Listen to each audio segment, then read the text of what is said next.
heads do we have? See Donnie Morgan. And let's see, Catherine Parsons, Jessica Chandler, Chief Christian, Mr. Kelly. So we got, maybe that's, of course, Amy. Must be about everybody. We're still waiting on Cantor and Dunlap. We are, but we do have a quorum, and it is the appointed hour, so we will. Mr. Dunlap's commenting in the questions and answers, saying that he's here, but he's not a panelist, I guess. That's Mr. Dunlap. Yes. Okay, thank you. So, good. It's okay. I called things to order at about 6:33 on February the 8th, 2022. This is a WebEx event. First order of business is reading and approval of the minutes from the council meeting dated January 25th of 22. If you had a chance to review those minutes, I would entertain a motion for approval. So moved. Tom and KP. Thank you. We have a motion and a second to approve the minutes of January 25th of 2022. All in favor indicate by saying aye. Aye. Aye. Those opposed by a like sign, that motion carries. Next, I think I sent a rather detailed explanation of the increase in the cost of the truck that we replaced for William James Center. We had back in October, had authorized to replace the truck that we had originally purchased for William James. I think that truck had in excess of 300,000 miles on it. And the truck that we authorized the purchase of, actually when the invoice came in, due to supply chain problems and labor problems, the actual invoice was $4,419 higher than the $43,000. And this seems to be common in the vehicle arena these days. We're experiencing the same thing, trying to buy police cruisers and vehicles. So it seems to be common, but we didn't want to ignore this increase without council's approval. And if there are any questions or discussion, we can do that. Or if we have a motion to accept that increase in a second, we can do that and then entertain any questions or comments you might have. So this is something council would like to do, and if I had a vote, I would vote to approve this to keep this good group in order. Your Honor, Mayor, I'd make a motion that we approve this expenditure as laid out in your oral statements. Okay. Thank you, Mr. I'll Dunlap. second. I'll second that. Okay, we have a second from Sherry and Tom to Mr. Dunlap's motion. Any discussion? Okay, we have a motion and a second to approve the additional $4,419 cost of the Lillian James truck. All in favor indicate by saying aye. Aye. Aye. Those opposed by a like sign, that motion carries. Thank you very much. First reading of an ordinance amending the city code regarding the increase in the amount that can be purchased prior to having to send out for bid. Thank you, Mayor. Apologize, my iPad doesn't show the invite. My phone does for tonight, but I can't do it over my phone. But this is the first reading of an ordinance that is similar to what we did for the sanitary board at the last meeting. This increases from $15,000 for the city to $25,000. The amount that, if it goes to 25,000 or above, it requires a formal bid process. There are still requirements that we have 3 bids, even if it's under $25,000. But once it gets to 25,000, then there is the formal bid process we are required to go through. We feel this would be advantageous to the city. I know Mr. Trump would appreciate it. It will simplify, to a certain extent, being able to order certain goods and anything. If this is adopted tonight, anything up to $25,000 for the city of Beckley will not require a formal bid process. Now, this ordinance is titled Ordinance Amending City of Beckley Code Chapter 2, Section 2-509 and Section 2-510, increasing from $15,000 to $25,000 the requirement of formal bid procedures for the purchase of goods. And if adopted tonight or approved on first reading, then we will have second reading and a public hearing at our next meeting, which will be on February the 22nd. Mayor. Thank you, Mr. Fowler. The ordinance as described by Mr. Fowler for the first reading. Do we have a motion to accept or approve the ordinance on the first reading? So moved. KP. Have a second? Seconded. Mr. Dunlap seconded. Okay, we have any discussion on that motion? Okay, if not, we have a motion and a second to approve the ordinance as described by Mr. Fowle on the first reading. All in favor indicate by saying aye. Aye. Those opposed by a like sign? Thank you. Aye. Good, that motion carries. Okay, next, first reading of an ordinance amending the Beckley Code Chapter 13, Article 13. Mr. Fowle? Thank you, Mayor. Yes, this is an ordinance that Jessica Chandler, our controller, has asked that we adopt. And this is an ordinance that does put into our code the term marketplace facilitator, which is basically a third party. And this will require that hotel motel taxes be collected from a marketplace facilitator, which may be a group that when you call to get a hotel or motel reservation, you end up going through. Instead of talking direct to the hotel, this will require the individual, the marketplace facilitator, to, if they collect the money, they have to collect our tax and subsequently reimburse the city as required by state law and by city code. And Jessica's on tonight if you need any further explanation for this. As like the previous ordinance, if adopted tonight, we will have second reading and a public hearing on February 22nd. This ordinance is titled Ordinance Amending City of Beckley Code Chapter 13, Article 13, Hotel Tax, to incorporate marketplace facilitator into the chapter. Mayor. Thank you, Mr. Fowle. I think this rounds out our ability to make sure that we're collecting the hotel motel tax from all sources that qualify to make that contribution to the city. So we have a motion to approve this ordinance on the first reading as described by Mr. Fowle. So moved. KP. We have a second? Second. Okay, from Cody, second. Have a motion and second. Any further discussion? Okay, with that, we have a motion and second to accept the ordinance as described by Mr. Fowle on the hotel motel tax to incorporate the marketplace facilitator into the chapter. All in favor indicate by saying aye. Aye. Aye. Aye. Those opposed by a like sign, that motion carries. Thank you. File first reading an ordinance regarding the WJLS building gifted to the city. Thank you, sir.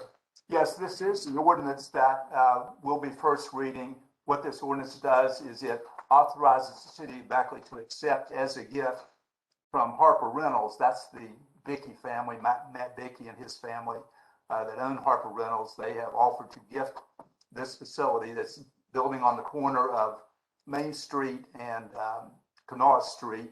It's known as the WJLS building. That's where their offices used to be. And I'll read this ordinance by title. If accepted tonight, then we will have the second reading once again and the public hearing on February the 22nd. And as I stated, this is a gift to the city. The city is buying the building basically, or excuse me, receiving the building as is. And then there will be no consideration paid to the Bickey family for this, but the city will be responsible for the maintenance of the building once we adopt this ordinance and the deed is approved and presented to us. Now, this ordinance is titled, "An Ordinance Authorizing the City of Beckley to Accept as a Gift from Harper Rentals, Inc., real property identified as Lot 25, Main Street, commonly known as the WJLS building." Mayor? Mr. Fowler, just to clarify, there is a stipulation that the city of Beckley reimburse Mr. Bickey, who has negotiated a very fair price for the replace of the roof on that building as part of this transaction. Yes, that will be part of the maintenance. That will be the requirement for the city to reimburse Mr. Bickey, or the city can pay it direct. But this building and the roof will be the responsibility for the city of Beckley, not Mr. Bickey in this instance. Right. And the building does contain two rented Main Street floor level spaces now at WVVA for their Beckley studio and Famous Coins, operated by Joe Fama. And then there are two, what we consider to be very promising additional storefront locations on ground level. So with that, if we have a motion and a second to approve this ordinance on the first reading, then we can open up for any further discussion before the vote. So moved. Second. Is that Bob? Okay, Councilman Bob provided the motion, and the second came from Sherry. Sherry. Okay, very good. Have a motion and a second. Any further discussion?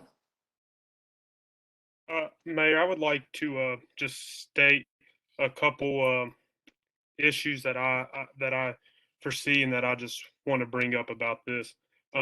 It worries me about the building with the roof leak that's leaked, having the current leak and we knowing about it.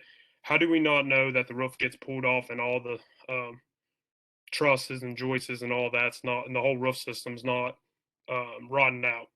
I mean, you're pulling it off. Plus, it has all the weight on there from the WJLS towers where they moved location. The towers stay there, and that according to Mr. Bickey, that we have to keep those towers there. That's a part of the agreement. That's one of my main concerns. And then my other concern is that we are letting Mr. Bickey fix the roof before we even put a bid out to see what the cost would for us be. I know we're saying it's going to be lower than what we would receive being the city, but how do we know that for sure? How do we know we're getting the best deal with our city taxes? That's my main concerns on it. I just wanted to voice my opinion so everyone here would think about those couple things before we have the second reading at the next meeting. The one question I think we have a good answer for. We actually, when this opportunity first presented itself from Mr. Bickey, we actually put, Mr. Trump contacted several roof contractors for bids to replace the roof. And as I recall, there were very few contractors who took us up on that offer to provide a bid, but the one that we did have, the one we did receive was in the $400,000 range. And we told Mr. Bickey about that. He was astounded. And of course, this isn't the only building in Beckley and Harper Park and Mamscott that Mr. Bickey owns, including Beckley Medical Arts, which he has recently had a contractor put a roof on. And he said, I can do much better than that. I have more leverage to provide a new roof far less cost than the $400,000. So I guess I'm calling on Billy Trump for any further comment. As I understand, The current bid we have from a reputable contractor that's done work for Mr. Bickey is between 120 and 140,000, which is considerably less than half of what we were quoted as a city. And this is, I don't know if it's the fact that the city has come into some CARE Act funds, some rescue funds or relief funds. But when we received bids to re-roof the Welcome Center, the former NAF building, that first bid was $63,000. And we questioned that. The contractor said, well, I could do better, but I just wanted to see if this would work. But we, basically intimated that the city had deep pockets and could pay that price. So we went back and had that bid reduced by some $17,000 if memory serves me. So I do feel like that as far as the cost goes, we did as a city make a run at it, asking for a bid from the city. Billy, do you have any further comment on that? Mayor, several months ago when this was floated as a possibility, Mr. Bickey allowed me and Jerry Stump, Walter from Public Works, and a couple of other Public Works guys to go in, and we accompanied a roofing contractor that we had used in the past. And Walter and that guy climbed all over the roof, and we looked through underneath and really detected no significant problems. However, that doesn't mean they're not there. I think Cody makes a good point that, you never know until you start digging into it. But I think we've done some due diligence, and the bid that we received was, I think one of the problems with bids sometimes is they think municipalities have unlimited resources, and so they bid accordingly. And that bid, as the mayor said, approached 400,000.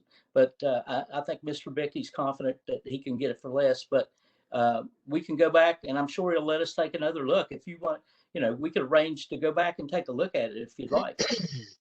Okay. That's my main concerns is about that. And is it possible that we could, before the next meeting, get copies of the original bid for us and whatever bid Mr. Bickey has that we can look over? It really wasn't a bid. It was more of an estimate. Okay. I hope that Mr. Stump still has a copy of it. Okay. All right. I appreciate it. Thank you. Do my best, Cody. Appreciate you, man.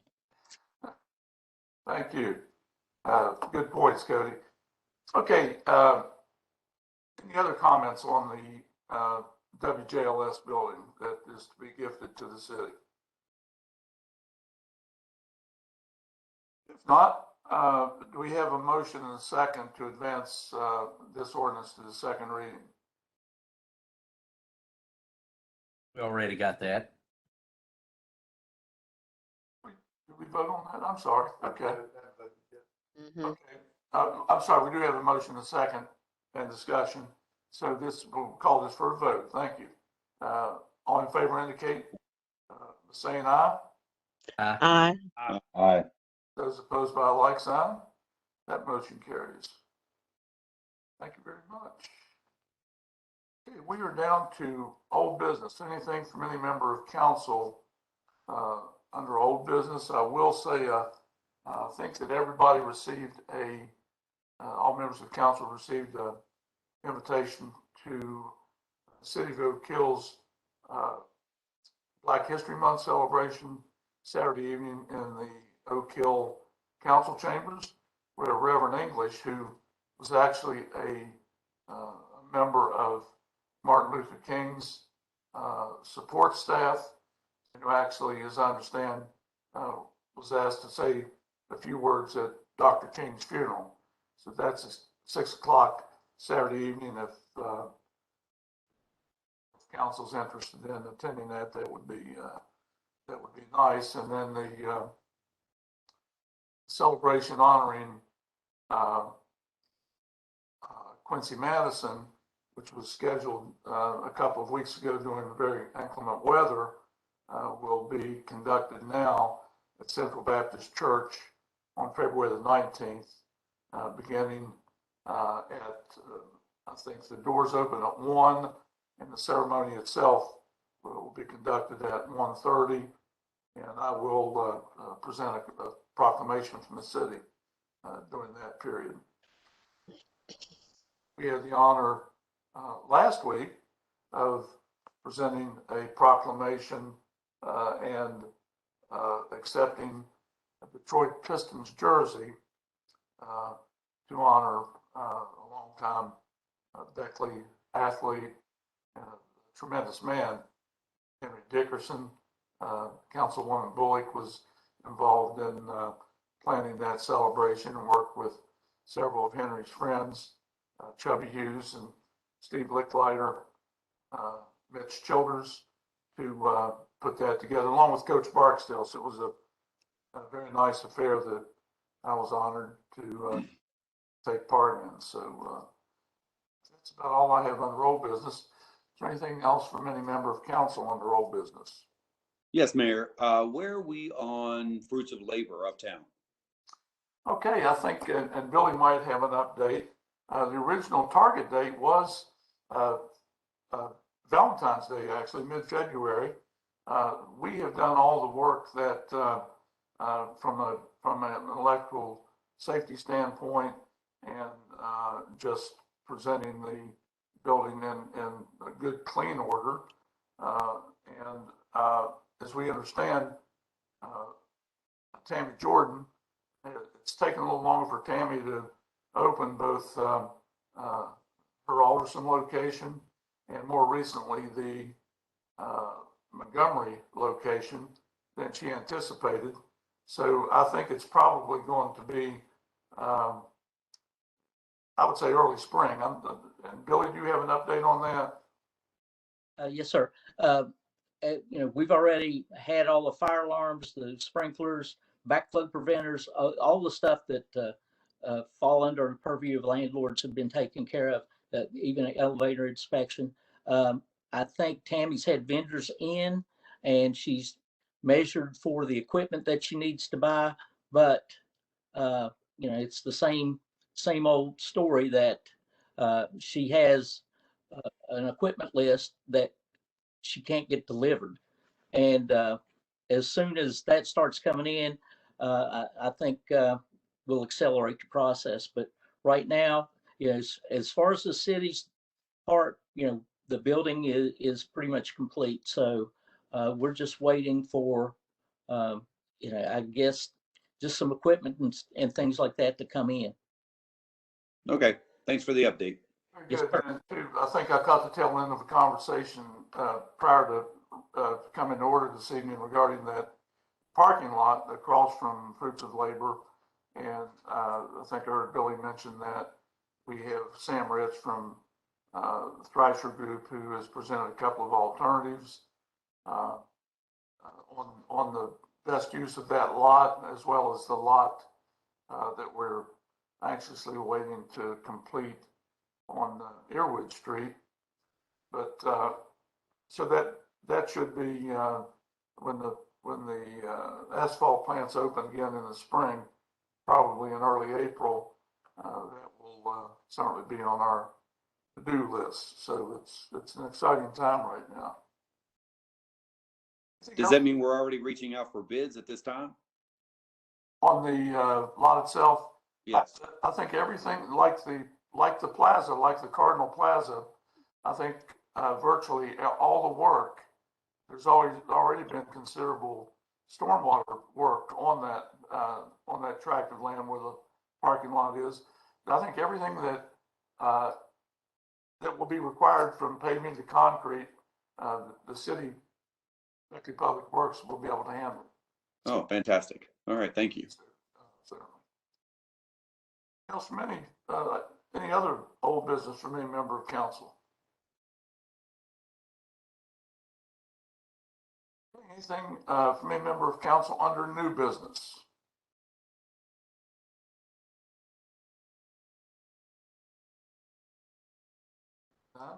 Amy, do we have anybody from the public on the line to speak?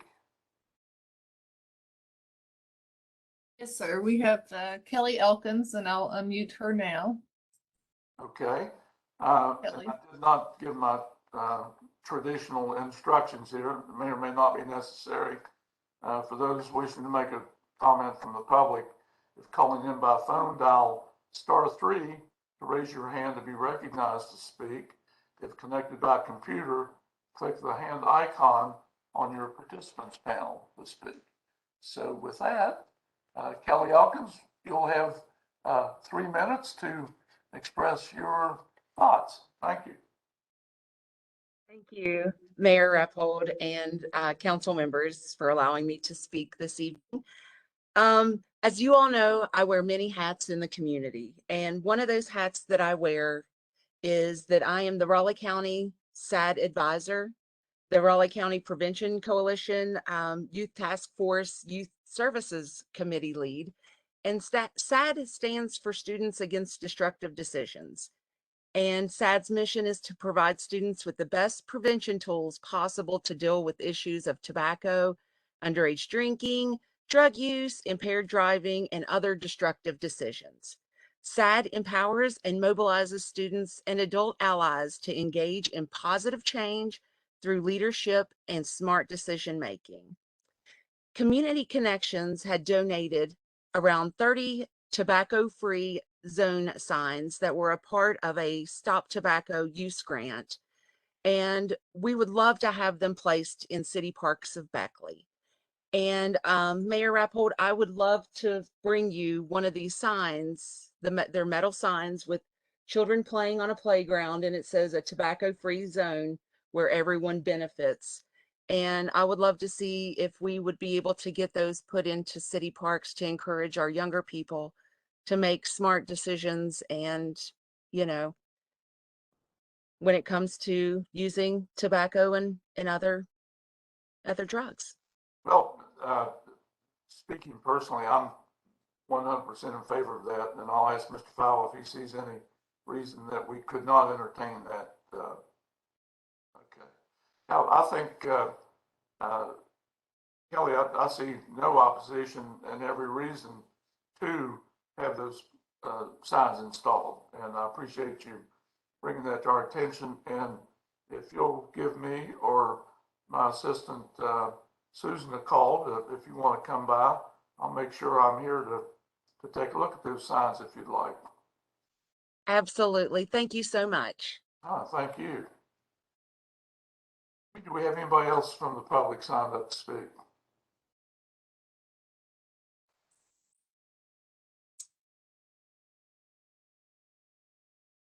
Yes, we have Brian Brown, and I'll unmute Brian. Okay. Brian is unmuted. Okay, Mr. Brown, you have. Good morning, Mayor and Council. Thank you. Good evening. My questions still stem around the Zans acquisition. I understand now it's being referred to as the Fruits of Labor building, and last I spoke with Mr. Trump, we did not have a lease agreement in place. If there is a lease agreement in place, I'd like to know the terms of that agreement, as well as the financial expenses that the city undertook to be able to retrofit the building with the necessary sprinklers and backflows that was mentioned earlier. Of course, figuring out the dollar amount that we spent to be able to get this building up and moving for a business, for-profit business that has not given any indication or would negotiate a lease before it would move into the space is incredibly problematic to me. So I would like to know what the total cost that we have spent as a city on this building and with the purchase, the improvements that were made, and what the lease term payments will be for this business, for-profit business, to operate from that space. And then what should happen if this business should fail? What is the contingency plan for this space? I'd also like to know why the city continues to purchase real estate and acquire real estate that we have no specific purpose or use for, that we then continue to spend money to upkeep while the people on Hartley and Hunter Street are still buried underwater. you know, if we would not have spent all this money on the real estate, we would have the money to bail these folks out. So I would like some answers to those questions if the whomever would so oblige.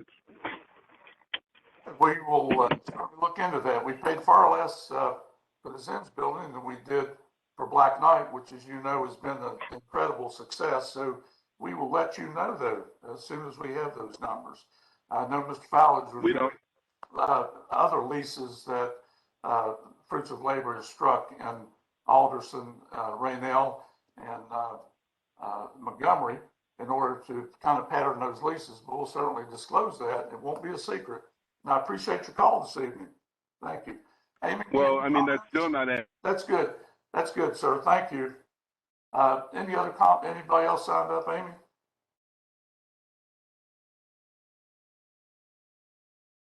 I don't see anyone else signed up at the moment, sir. All righty. Well, with that, I would entertain a motion to adjourn.